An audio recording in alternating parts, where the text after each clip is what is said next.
नमस्कार, मेरा नाम आनंद शंकर है और मैं आईटी मैनेजर हूँ रेवेन्यू एंड इलेक्ट्रॉनिक्स डिपार्टमेंट में। ये इस सीरीज का वीडियो नंबर 11 है और इस वीडियो का टॉपिक है बिहार दाखिल खारिज नियमावली 2012। ठीक है, तो इस वीडियो में हम लोग बेसिकली जो लास्ट वीडियो देखे थे दाखिल खारिज अधिनियम, उसी को किस तरह से लागू करना है नियमावली में। बेसिकली वही होता है कि एक अधिनियम बना तो उसको किस तरह से लागू करना है, अ, वो अभी हम लोग देखेंगे। तो हम लोग देखे थे कि दाखिल खारिज की याचिका फर्स्ट सेक्शन में देखे थे कि क्या कहाँ कहाँ ये लागू रहेगा, तो पूरे बिहार में। दूसरा में डेफिनेशन था और तीसरा में था कि किस तरह से दाखिल खारिज याचिका का समर्पित किया जाना है। तो ये दाखिल खारिज जो याचिका होती है, ऑनलाइन जमा कर सकते हैं या ऑफलाइन काउंटर में जमा कर सकते हैं। अंचलों में कैंप लगता है, वहां पर भी जमा कर सकते हैं। निबंधन कार्यालय को प्रपत्र 6 में सूचना भर के और अंचल अधिकारी को भेजना होता है। अगर कोई न्यायालय में है तो न्यायालय अपना प्रपत्र साथ में, जो हम आपको बताए थे कि किन किन नियमों को, किन किन जो प्राधिकार हैं उनको मतलब हाँ, अंचल कार्यालय को ये सूचना भेजना होता है कि अंतरण मतलब जमीन का अंतरण हुआ है, उसके बारे में सूचना वो लोग भेजते हैं। ठीक है, तो सबसे ज्यादा आज के डेट में केवल बस यही समझिए ऑनलाइन पद्धति से ही आता है। अंचल कार्यालय से भी ये ऑटोमेटिक सुओ मोटो वहां रजिस्ट्री होता है, तो अंचल कार्यालय में अपने आप कैलकुलेट होकर केसेज आ जाता है। राजस्व शिविर में जो होता है उसका आदेश सर्किल ऑफिसर को जाता है, सर्किल ऑफिसर उसको ऑनलाइन ही एप्लीकेशन दायर करते हैं। ठीक है, अगर किसी को ऑनलाइन करने नहीं आता है तो अंचल कार्यालय में जाएंगे, तो अंचल कार्यालय में जो बैठा हुआ लड़का हमारा काउंटर लगा होता है, वहां पर वो अंचल कार्यालय में एप्लीकेशन उनके बिहाफ में ऑनलाइन कर देगा। ठीक है, तो ये मेथड से आप ऑनलाइन याचिका दाखिल खारिज का जमा कर सकते हैं। अब सबसे मेन सवाल इसमें ये है कि कौन आदमी कर सकता है। मतलब हम भी जाकर कर सकते हैं क्या? नहीं, हम नहीं कर सकते हैं। क्यों?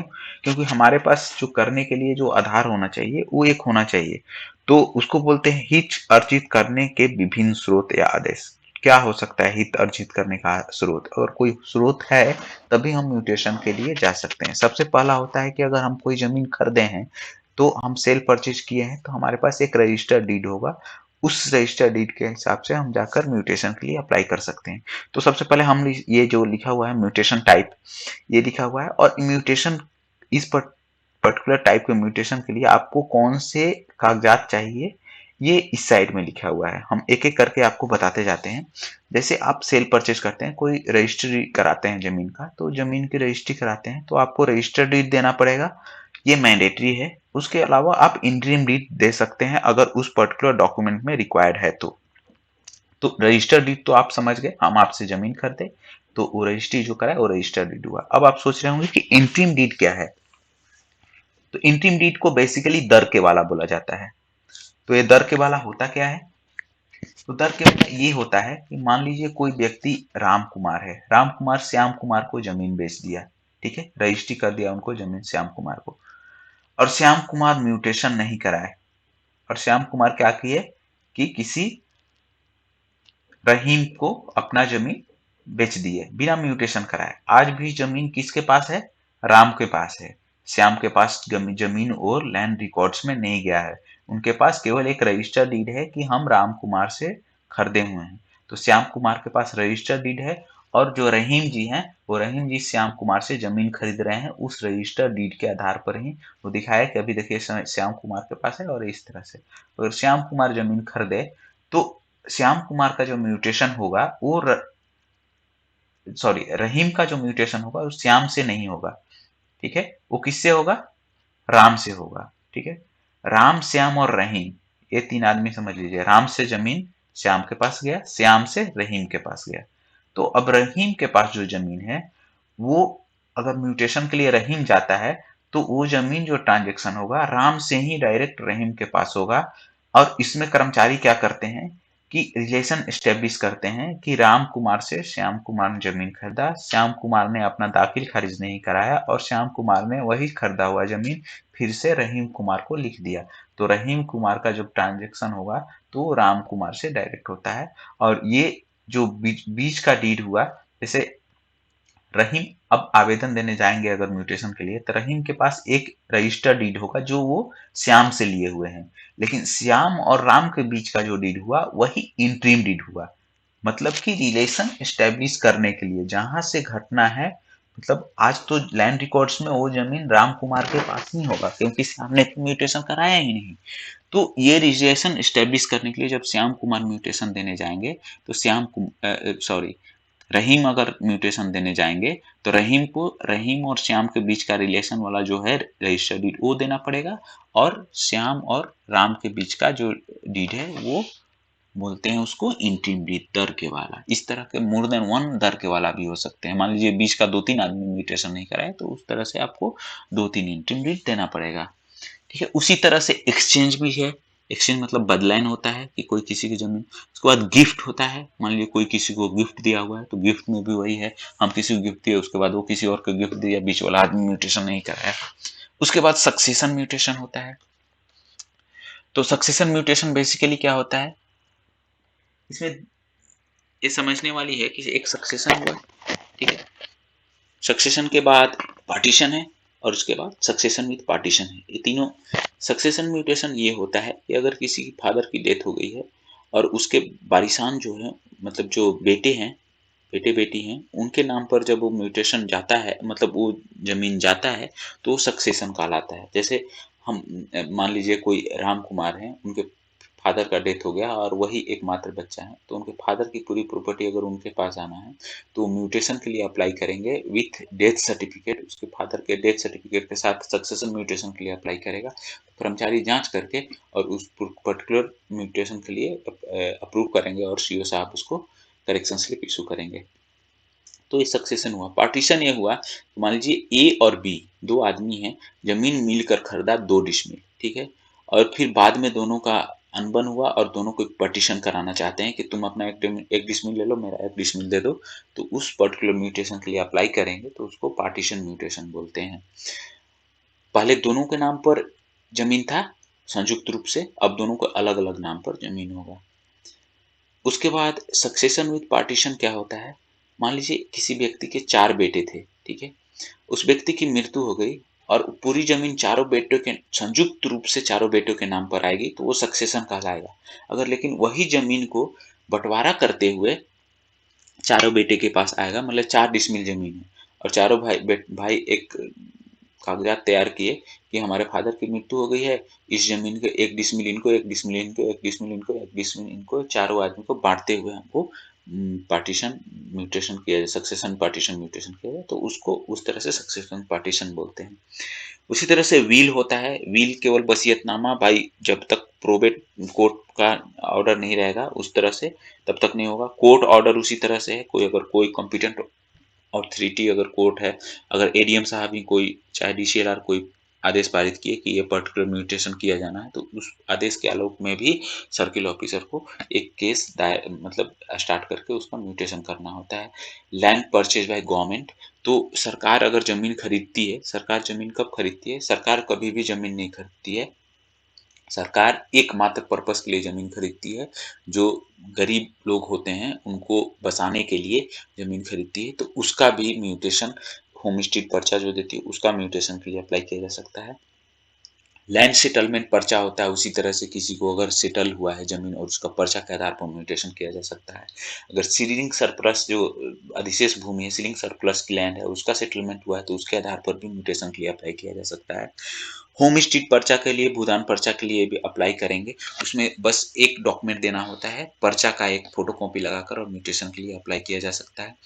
और कोई अगर जमीन अगर लैंड एक्विजिशन से मतलब रीस्टोर हुआ है तो उसके लिए भी आपको एक D notification of land acquisition का देना पड़ता है और उसके हिसाब से परपेचुअल लीज का भी उसी तरह से आपको रजिस्टर्ड लीज डीड का एक कॉपी देकर अपने नाम पर म्यूटेशन कराया जा सकता है। तो इस 16 टाइप का अगर डॉक्यूमेंट आपके पास है और इस 16 टाइप के डॉक्यूमेंट के आधार पर आप किसी जमीन का हित अर्जित करते हैं, तो आप दाखिल खारिज के लिए अप्लाई कर सकते हैं।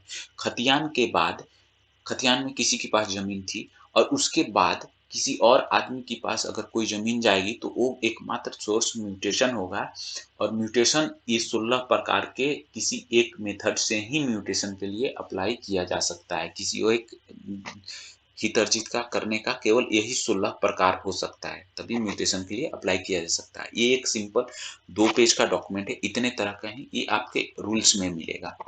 ठीक है? अब उसके बाद क्या होता है कि इस डॉक्यूमेंट के आधार पर अगर अंचल कार्यालय में कोई आवेदन आया हुआ है, तो उस आवेदन के रिसीविंग का एक पावती पत्र प्रपत्र 4 में उस याचिकाकर्ता को मिलेगा। अगर वो ऑनलाइन जमा कर रहा है एप्लीकेशन, तो ऑनलाइन ही प्रपत्र 4 जनरेट होता है उस व्यक्ति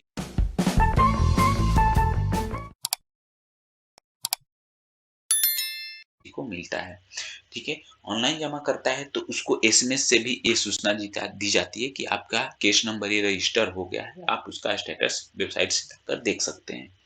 उसके बाद ऑनलाइन में ही एक म्यूटेशन रजिस्टर पहले मैनुअल मेथड में बनाया जाता था। आज के डेट में म्यूटेशन रजिस्टर ऑनलाइन ही जनरेट होता है और उसको संधारित करके अंचल कार्यालय में लिखा जाता है।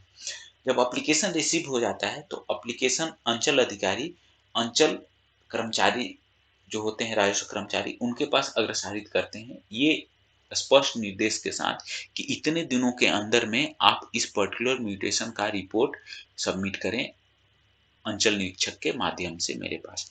तो ये एप्लीकेशन जाता है कर्मचारी के पास। कर्मचारी प्रपत्र 13 में प्रपत्र 13 आपको याद रखना होगा, प्रपत्र 30 में हल्का कर्मचारी अपना रिपोर्ट सबमिट करके अंचल निरीक्षक को भरते हैं। अंचल निरीक्षक भी प्रपत्र 13 में ही अपना नीचे दोनों का अलग-अलग सेक्शन बना होता है। प्रपत्र 13 में ही अपना मंतव्य लिखकर और सर्किल ऑफिसर को अग्रसारित करते हैं। ठीक है? सर्किल ऑफिसर क्या करते हैं कि उस पर्टिकुलर केस में आम सूचना और खास सूचना निकालते हैं। आम सूचना का प्रपत्र प्रपत्र 11 है और खास सूचना का प्रपत्र प्रपत्र 12 है। दोनों में सूचना निर्गत करते हैं और वेट करते हैं कि कोई आपत्ति आए। ठीक है? इस बीच अगर सर्किल ऑफिसर को लगता है कि अंचल अधिकारी और अंचल निरीक्षक के जो जांच रिपोर्ट है उससे संतुष्ट नहीं है, तो वो अपना जांच खुद कर सकते हैं। ठीक है? आम सूचना खास सूचना के बाद जो 14 दिन बीत जाता है और कोई आपत्ति नहीं आता है, तो सर्किल ऑफिसर अपना आदेश पारित करेंगे और आदेश सुस्पष्ट होना चाहिए। ठीक है? उसी तरह से अगर आपत्ति आता है, तो आपत्ति आने पर सभी आप मतलब जो जिसका हित निहित है, उस सारे व्यक्तियों को नोटिस निर्गत करते हैं कि इस पर्टिकुलर डेट में हम म्यूटेशन की सुनवाई करेंगे, पहली सुनवाई करेंगे। उसका नोटिस निर्गत होता है, जो कंसर्न व्यक्ति होता है उसको वो नोटिस चला जाता है और उस दिन उसकी सुनवाई करते हैं। अगर सुनवाई के उस दिन पहले दिन सुनवाई कर रहे हैं, अगर उस दिन स्थिति स्पष्ट हो जाती है तो उस आवेदन को या तो रिजेक्ट कर देंगे। अगर मान लीजिए कोई अगर सही ऑब्जेक्शन लगाया है तो उस पर्टिकुलर आदेश मतलब पूरा विवरण एकदम सुस्पष्ट आदेश लिखते हुए उस म्यूटेशन के आवेदन को रिजेक्ट कर देंगे। अगर जो आदमी लगाया था ऑब्जेक्शन, उसका ऑब्जेक्शन सुने और लगा कि ये तो फालतू का ऑब्जेक्शन लगाया है, इसका कोई इसमें हक ही नहीं बनता है, तो उसका ऑब्जेक्शन को खारिज करते हुए फिर से अपना कर्मचारी और निरीक्षक के अंचल निरीक्षक के रिपोर्ट के आधार पर अपना आदेश पारित करते हुए म्यूटेशन का डिस्पोजल करेंगे। और मान लीजिए उस दिन उनको सुनवाई करे और उनको लगा कि नहीं अभी हमको और सुनवाई करना है, कोई और डॉक्यूमेंट मंगाना है, तो अगली तारीख देकर उससे डॉक्यूमेंट और सुनवाई करके दोनों पक्ष को सुनवाई करके और उसके आधार पर आदेश पारित करेंगे। तो जब आदेश पारित करते हैं तो उसके आदेश में 2-3 चीज एकदम महत्वपूर्ण है कि याचिकाकर्ता का विवरण या जमीन का विवरण ये तो ऑलरेडी आता है। उसमें ये डालना है कि जो आपत्ति आया है और जो जांच क्रम में जो बात आया है वो सारा चीज उसमें लिखा होना चाहिए और स्वीकृत और करने का कारण एकदम स्पष्ट रूप से अंकित होना चाहिए। उसी तरह से अगर कोई अस्वीकृत भी आवेदन करते हैं तो अस्वीकृति का कारण तो एकदम स्पष्ट होना चाहिए कि वो आदमी आगे उस अस्वीकृति के कारण के आलोक में आके रिवीजन कोर्ट में अपील दायर कर सके। अब होता है कि जब आदेश पारित होता है तो सर्किल ऑफिसर जो अपना आदेश पारित करेंगे, वो प्रपत्र 14 में शुद्धि पत्र जारी करेंगे, ठीक है? अपना आदेश पारित करते हुए प्रपत्र 14 में शुद्धि पत्र जारी करेंगे। और मान लीजिए शुद्धि पत्र का मतलब ये हुआ कि वो एक पर्टिकुलर म्यूटेशन सक्सेसफुली डिस्पोज हो गया, जो लाइन का ट्रांजेक्शन होता है वो ट्रांजेक्शन होने वाला है, मतलब हो अब शुद्धि पत्र के आलोक में उसका ट्रांजेक्शन होगा। अगर 14 का एक पत्र है जिसमें ये दिया जाता है कोई म्यूटेशन का रिजेक्शन होता है, तो रिजेक्शन का कारण स्पष्ट लिखते हुए प्रपत्र 14 में उसका सूचना जो व्यक्ति होता है उसको दिया जाता है, ठीक है? अब जैसे ही एक नया जमाबंदी खुलता है, जब करेक्शन स्लिप इशू होता है, तो उसके आलोक में अब लगान कटाया जाएगा, ये सब किया जाएगा। 2-3 चीज़ लास्ट में इसमें ध्यान देने वाली बात ये है कि जो रकबा होगा वो एकड़ और डेसिमल में आज के डेट में पूरे बिहार में चलता है। कहीं कट्ठा, एकड़, धूर की बीघा नहीं चलता है। अगर बीघा-उघा में भी आपके यहाँ चल रहा है, तो उसको जब आप कंप्यूटर सिस्टम में दर्ज करिएगा तो वो एकड़ और डेसिमल में ही होगा। उसके बाद लिखा हुआ है कि जो मान लीजिए 4 भाई के बीच का बँटवारा है, तो चारों भाई को अपने-अपने शेड्यूल के अनुसार 4 म्यूटेशन का केस दायर करना होगा। अलग-अलग दायर नहीं करना होगा। मतलब एक साथ चारों का नहीं होगा। सबको चारों को अपना-अपना अलग-अलग शेड्यूल के अनुसार म्यूटेशन की केस दायर करना होगा। जमाबंदी जो है अब एक नए प्रपत्र में संधारित होता है और सभी प्रतिवेदन जो होता है विहित प्रपत्र में है, जो रूल्स में दिए हुए हैं। रूल्स में आपको विहित प्रपत्र हम आपको एक बार दिखा देते हैं। जो रूल्स है, इसमें रूल्स जो है इसमें सारे प्रपत्र अलग-अलग दिए हुए हैं और इसी प्रपत्र के आधार पर ऑनलाइन में जो प्रपत्र निर्गत होते हैं, इसी के आधार पर मतलब मान लीजिए ये आड़ा है तो तिरछा है, अगर एक लाइन में नहीं आ रहा है तो 2-3 लाइन में बना हुआ है, लेकिन ये सारे इन्फॉर्मेशन ऑनलाइन में भी अवेलेबल हैं। अब हम लोग चलते हैं कि एक म्यूटेशन का प्रोसेस कैसे होता है, एक एप्लीकेशन कैसे प्रोसीड होता है। तो एक एप्लीकेशन जो आता है, वो सर्किल ऑफिसर के पास आता है, रिसीव होता है। सारे एप्लीकेशन अंचल अधिकारी के समक्ष दायर होते हैं म्यूटेशन के। अंचल अधिकारी उस पर्टिकुलर एप्लीकेशन को कर्मचारी के पास फिजिकल रिपोर्ट सबमिट करने के लिए भेजते हैं। कर्मचारी फील्ड इंस्पेक्शन के बाद अपना रिपोर्ट दर्ज करते हैं प्रपत्र 13 में और उसको सर्किल इंस्पेक्टर को फॉरवर्ड करते हैं या राजस्व अधिकारी को फॉरवर्ड करते हैं। आज के डेट में सर्किल इंस्पेक्टर का कोई पोस्ट नहीं है, राजस्व अधिकारी को फॉरवर्ड करते हैं। राजस्व अधिकारी उस कर्मचारी द्वारा सबमिट किए हुए रिपोर्ट की जांच करते हैं, स्वतः जांच करते हैं और उसमें अगर कुछ और सुस्पष्ट प्रतिवेदन उनको देना है या उसके कर्मचारी के रिपोर्ट के आलोक में अगर कुछ इतर रिपोर्ट है तो उसको दर्ज करेंगे और उस रिपोर्ट को सर्किल ऑफिसर के पास फॉरवर्ड कर देंगे। अंचल अधिकारी कर्मचारी और अंचल राजस्व अधिकारी के रिपोर्ट जब रिसीव होता है तो आम और खास सूचना निर्गत करते हैं और 14 दिन तक आपत्ति आने का वेट करते हैं। अगर 14 दिन में आपत्ति नहीं आता है तो कर्मचारी और निरीक्षक के प्रतिवेदन के आलोक में या फिर खुद अपने अगर उन दोनों के प्रतिवेदन से संतुष्ट नहीं है तो खुद अपना जांच करके और एक आदेश पारित करेंगे और केस को डिस्पोज करेंगे। अगर कोई आपत्ति आ गया तो तत्संबंधी आपत्ति का निपटारा पहले करेंगे और उसके बाद जो आपत्ति का निर्णय होगा उस आधार पर केस का डिस्पोजल करेंगे। तो ये म्यूटेशन का केस ये है। तो ये बेसिकली वीडियो आपके लिए था, राजस्व कर्मचारी के लिए। तो राजस्व कर्मचारी को क्या रिपोर्ट करना होता है वो एक बार दिखाना सही होगा। तो हम आपको राजस्व कर्मचारी को जो रिपोर्ट करना होता है वो बेसिकली जांच प्रतिवेदन, ये जो लिखा हुआ है, सबसे पहले जांच प्रतिवेदन में क्या लिखना होता है?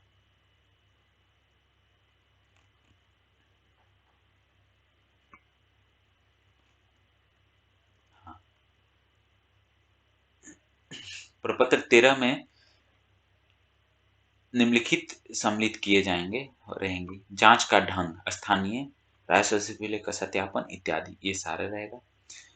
भूमि की प्रकृति क्या है ये आपको लिखना होगा। भूमि के अंतरण का लिखित या लिखित के ब्यौरे के साथ साथ क्रय, ये सब मतलब भूमि का अंतरण किस डॉक्यूमेंट के आधार पर किया जाता है ये आपको लिखना है।